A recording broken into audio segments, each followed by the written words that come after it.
Bueno, a decir verdad, siempre había querido hacer un video cortito del Sonic 1, el original para la Mega Drive de 1991.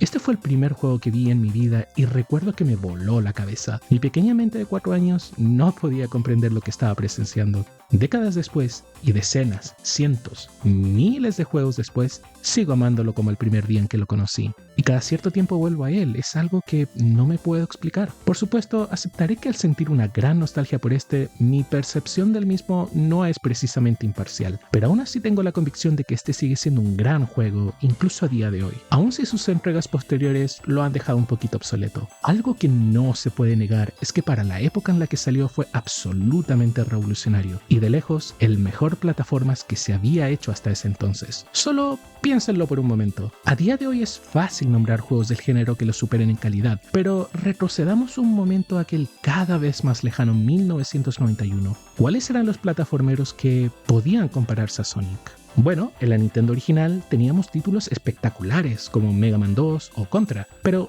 estos son más bien run and gun que juegos de plataformas puros, mucho más parecidos a Ghosts and Goblins que a Sonic, sin duda. La Master System tuvo cositas como Lucky Dime y el fantástico Castle of Illusion, pero estos eran juegos de bajas pretensiones que más bien seguían los cánones de la época en lugar de apostar por la innovación. Y por su lado, la PC Engine tenía Bonk. Bonk. Bonk.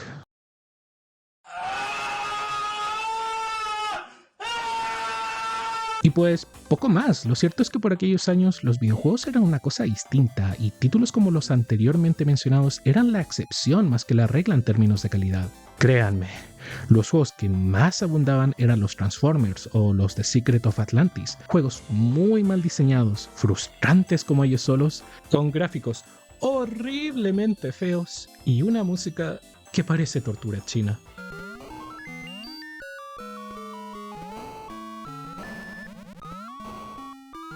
El único plataformero puro que puedo considerar al mismo nivel que Sonic era Super Mario Bros. 3, y este mismo era también un título revolucionario, ya que no solo llevó la fórmula clásica implementada en su primera entrega al siguiente nivel, introduciendo nuevos power-ups, tipos de escenarios y un mapa interactivo lleno de secretos esperando a ser descubiertos, sino que también perfeccionó su control y cambió para siempre el concepto de que los videojuegos de este género debían ser cortos, ofreciendo una aventura que otorgaba horas y horas de diversión. Super Mario Bros. 3 terminó por consagrar a su protagonista en la industria, como un icono que era sinónimo de genialidad y excelencia, un personaje que se había ganado la confianza de los consumidores y que con su sola imagen era capaz de vender millones de consolas, algo que ningún otro había logrado hasta ese entonces.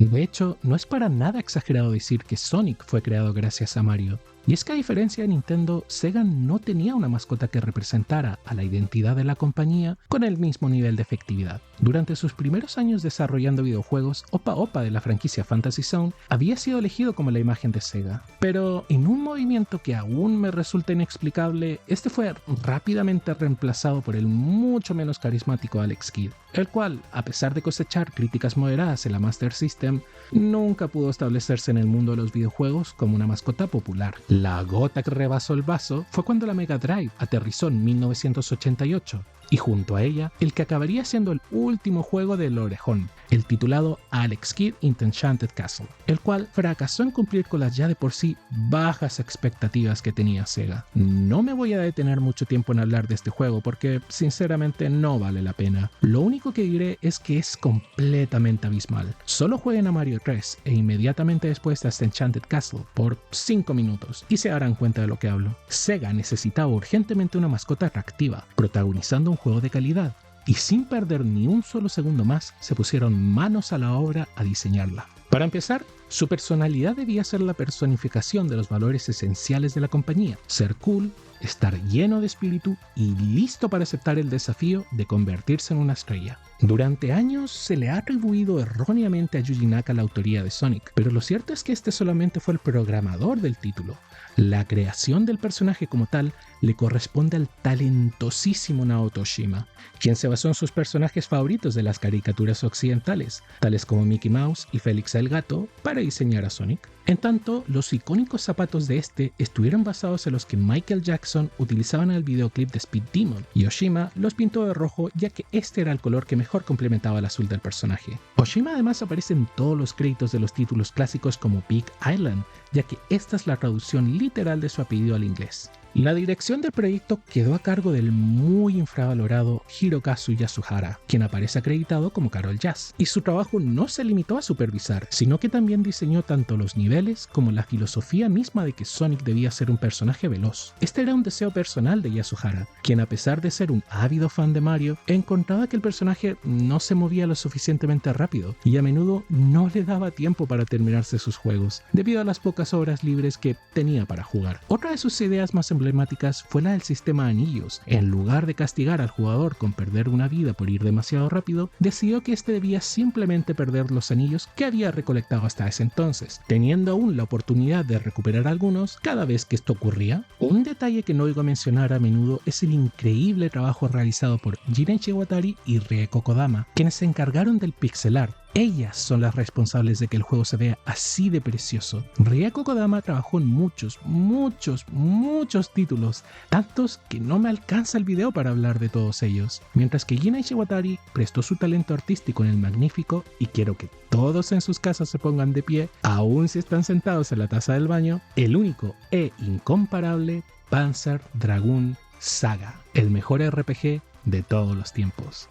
Bueno, al menos uno de ellos. La música del título fue un encargo de la propia Sega hacia el bajista Masato Nakamura, de la popular banda japonesa Dreams Come True, quien a pesar de no tener experiencia componiendo música para videojuegos, aceptó la oportunidad como un reto personal y se lo tomó muy en serio, porque si hay algo en lo que todos podemos coincidir es que es absolutamente impresionante. Nakamura mandó sus composiciones a Sega en formato cassette y fue el trabajo conjunto de Hiroshi Kubota y Yukifumi Makino de trasladar dichas pistas a los dos chips de sonido de la Mega Drive. La importancia de Nakamura no puede ser subestimada, ya que sentó el precedente de que todo juego de Sonic debía tener un soundtrack increíble, una tradición que felizmente se mantiene hasta el día de hoy, más allá de la calidad individual de cada título. Y por cierto, todavía no he hablado del juego como tal. La primera zona en Sonic 1 es Green Hill Zone, y ¿qué puedo decir sobre esta? Es perfecta. Hace un trabajo magistral introduciendo las mecánicas básicas que nos acompañarán hasta el final de la aventura, a la vez que añade una buena cantidad de secretos para aquellos que se detengan un momento a inspeccionar detalladamente cada nivel, dejando en claro que este es un juego que recompensa la exploración. El estilo artístico es atemporal.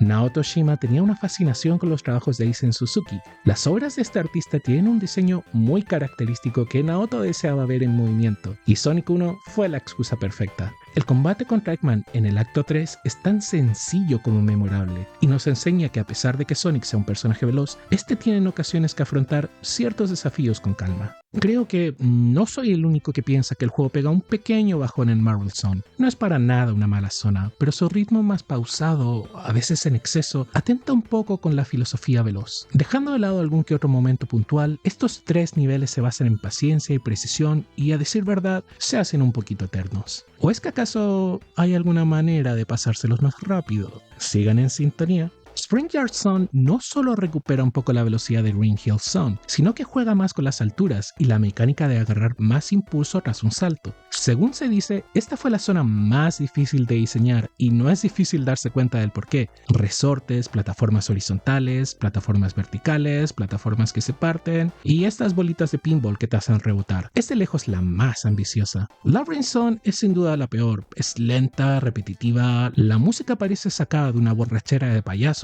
y la odio. Mientras menos hablemos de ella mejor. Estos niveles limitan el movimiento de Sonic de manera considerable y se hacen un poco eternos. ¿O es que acaso hay una manera de pasárselos más rápido? Sigan en sintonía. Starlight es la mejor zona de todas. Solo los que hayan llegado hasta aquí entenderán a lo que me refiero. Es la combinación perfecta entre ir rápido y pausarse para planear tu siguiente movimiento. Las estrellas del fondo, esa música alegre pero extrañamente melancólica, es una obra de arte. Encima, tiene mi batalla contra Eggman favorita, ya que puedes ponerte en esta zona para saltar en el momento preciso, usar sus propios proyectiles para dañarle, o mi predilecta, esperar a que los proyectiles caigan hacia el otro lado y salir disparado. Y finalmente tenemos Scrap Brain Zone. No está mal y tiene obstáculos muy interesantes, pero la dificultad se siente un poco forzada. Hay demasiadas cosas que pueden quitarte tus anillos sin que tengas tiempo a reaccionar. Y encima su tercer acto es otro nivel más de Labyrinth Zone. Créanme, Lo último que quiero después de pasarme 3 niveles completos del Labyrinth Zone es pasarme otro nivel más del Labyrinth Zone. ¿O es que acaso hay alguna manera de pasárselo más rápido? Sigan en sintonía ahora mismo.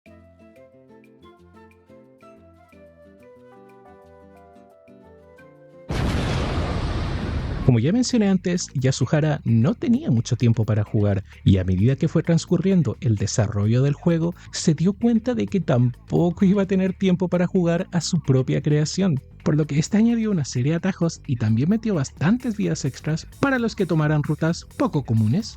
En Green Hill Zone Acto 2, si elegimos ir por abajo nada más empezar el nivel, a dirección izquierda nos encontraremos con este muro que podemos destruir si nos hacemos bolita. Solo nos dan 30 anillos y un escudo, pero nunca he escuchado a nadie hablar de esta zona. Si seguimos por abajo, eventualmente encontraremos estas espinas. Si seguimos por este camino, encontraremos este trampolín rojo, y si saltamos encima de él, acabaremos aterrizando sobre este arco donde hay una vida extra. De igual manera, si nos vamos por abajo en Green Hill Zone Acto 3 hasta la cascada y saltamos hacia el vacío, llegaremos a una zona secreta que contiene 50 anillos y una vida extra. ¡Espectacular!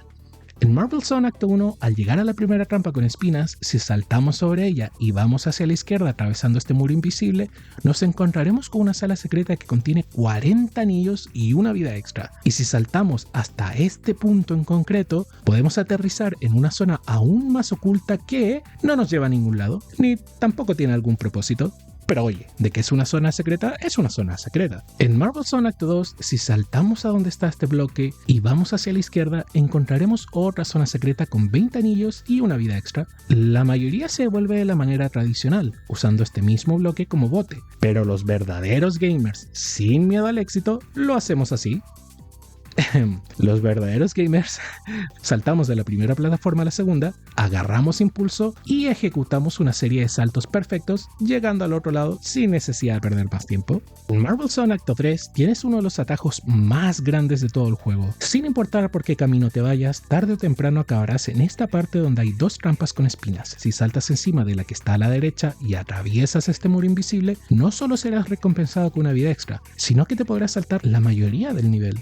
En Spring Yard Zone Acto 1, nada más a empezar el nivel, si utilizamos este trampolín al máximo impulso y nos vamos hacia la izquierda, encontraremos esta plataforma con 10 anillos y una vida extra. En el Acto 2, si nos vamos por la zona de abajo, nos encontraremos con este muro que tiene una pequeña entrada invisible. Si caminas por ella, al principio parecerá que has glitchado el juego y entrado donde se supone que no deberías, pero si sigues por este camino, pronto te darás cuenta de que se trata del atajo más oculto de todo el juego. Y como no, te darán una vida extra. Ya es costumbre. La vida extra en el Acto 3 tiene que ser mi favorita y de hecho no la descubrí hasta hace bastante poco. Casi al terminar el nivel, en esta parte, si consigues utilizar estos círculos para rebotar de forma perfecta y seguimos por la derecha, encontraremos una zona secreta que contiene una vida extra y un escudo completamente inútil, ya que a estas alturas del nivel ya no hay más enemigos. Como ya mencioné antes, Labyrinth Zone es la zona más aburrida de todo el juego, pero afortunadamente esta tiene dos de los atajos más grandes de todo el juego. Ahora, eso sí, quédense conmigo que la primera es bastante rebuscada. En la zona 1, tras presionar este switch, posarnos sobre esta plataforma y saltar en el momento preciso hacia esta otra, habremos desbloqueado una plataforma que podremos utilizar como bote para llegar a un atajo que nos permitirá ignorar casi todo el nivel. Es muy difícil de conseguir y lo más probable es que requiera de varios intentos, pero sigue siendo preferible a jugar todo el nivel. En el Acto 3, si nos vamos hacia abajo y nos posamos sobre este bloque en concreto, este caerá, desbloqueando otro de los atajos más grandes del juego. Y además tiene esta parte maravillosa. En Starlight Zone Acto 1, nada más empezar el nivel, tenemos este muro que podemos romper si nos hacemos bolita. Poco después encontraremos esta vida extra que parece imposible de obtener, pero si nos vamos lo suficientemente lejos por un momento y volvemos hacia ella, ya estará disponible. Tómenlo como consejo amoroso, chicos, a veces tienen que hacerse de rogar. Finalmente, en Scrap Brain Zone Acto 3, sin nada más presionar el switch, nos vamos corriendo leches hacia la izquierda y nos dejamos caer de la plataforma, habremos desbloqueado el atajo más grande de todo el juego. Este acto es un auténtico dolor de muelas, así que tomar este atajo se ha convertido en una tradición para mí. Y bueno, ha llegado la parte favorita de todos los niños y niñas, los bugs y glitches. La verdad es que Sonic 1 está bastante bien programado y no hay una gran abundancia de bugs, pero aún así puede rescatar unos poquitos. Por ejemplo, ¿sabías que podías hacer a Eggman inmortal? Así es, en el último nivel, si eres capaz de golpearlo 2 veces en su octavo y último golpe, confundirás al juego de tal forma en que resetearás sus puntos de vida y los aumentarás a más de 200. Y ya que es imposible golpearlo más de 200 veces antes de que se te acabe el tiempo, quedarás completamente atrapado en este nivel. Aunque si quieres probar, no seré yo quien te detenga. Yo sé que todas las mañanas te despiertas y te preguntas, ¿podré hacerme hardlock en Sonic 1? ¿Hay alguna manera de romper el juego de tal forma en que la única solución sea reseteando la consola? Bueno, afortunadamente sí hay un modo. En Labyrinth Zone Acto 2, corre lo más rápido que puedas y justo cuando Sonic esté a punto de desaparecer de la pantalla, presiona el botón direccional de abajo para hacerte bolita y el juego se congelará. Y como ya mencioné, la única forma de salir de este estado es reseteando o apagando la consola. ¡Insólito! En Marble Zone Acto 2, si te posicionas al filo de esta plataforma, puede ocurrir una de dos cosas: o te matas o consigues llegar hasta el final del nivel. No tengo ni idea de por qué ocurre esto, pero es sensacional. Y bueno, este no es un glitch como tal, pero ¿sabías que este enemigo, que incluso salió como juguete oficial, jamás apareció en el juego? Así es, por más que lo intentes, nunca te vas a encontrar con él. Y el motivo es que a Yuji Naka se le olvidó meterlo en el juego. ¡Viejo! Se le olvidó meterlo en el juego. Imagínate ser este pobre tipo haciendo debut en uno de los juegos más importantes de todos los tiempos y que se les olvide en programarte. Yo me pego un tiro. Para finalizar con este video, me gustaría hacer un resumen muy breve de las carreras de los 3 creadores principales de Sonic, ya que tengo mucho que decir. Después del éxito de Sonic 1, que llevó a Sega a vender 18 millones de unidades, estos se pusieron rápidamente a crear no una, sino 2 secuelas al mismo tiempo. La primera contaría con Yuji Naka al cargo de la programación y Naoto Oshima de la dirección. Dicho proyecto se bautizaría con el nombre de Sonic CD, el cual tendría como misión potenciar las ventas de un periférico para la Mega Drive que permitía a esta leer juegos en formato CD, llamado oportunamente Sega CD. ¿Quieren un video de la Sega CD? Yo tampoco, pero ya estoy trabajando en él. Yasuhara, por su lado, quedó a cargo de un nuevo equipo de desarrollo conformado tanto por japoneses como americanos, y juntos desarrollaron Sonic 2 para la Mega Drive. Este título en particular acabaría convirtiéndose en el más laureado por prensa y crítica. El trío original no se reuniría hasta Sonic 3 and Knuckles, el último título de la saga clásica, que muy a nuestro pesar marcaría la última vez que los 3 trabajarían juntos. Naoto Oshima estuvo durante muchos años en la compañía, quedando a cargo de la dirección y el diseño artístico del precioso Nights into Dreams y el clásico de culto Burning Rangers, ambos buques insignias de la mítica Sega Saturn. Después del desplome de Sega, al bueno de Naoto no le faltó chamba, ya que fue fichado por Microsoft para dirigir Blinx 1 y Blinx 2, en el intento de Microsoft por tener a su propia mascota, y aunque dicha ambición estuvo lejos de ser un éxito comercial, no se sientan mal por Naoto, ya que su talento sería mucho mejor aprovechado por Nintendo, produciendo una gran cantidad de títulos como Yoshi's Universal Gravitation, Yoshi's Island DS y un montón de juegos para la Wii. Incluso Square Enix llamó a su puerta para contar con sus servicios, produciendo el aclamado Blue Dragon. Lo último en lo que trabajó fue Sonic Superstar. Así es, Sega volvió a contratarlo para ayudar con el diseño de niveles del juego, y actualmente está escribiendo el guión de algo llamado Hyper Galactic, que no tengo ni idea de qué es, pero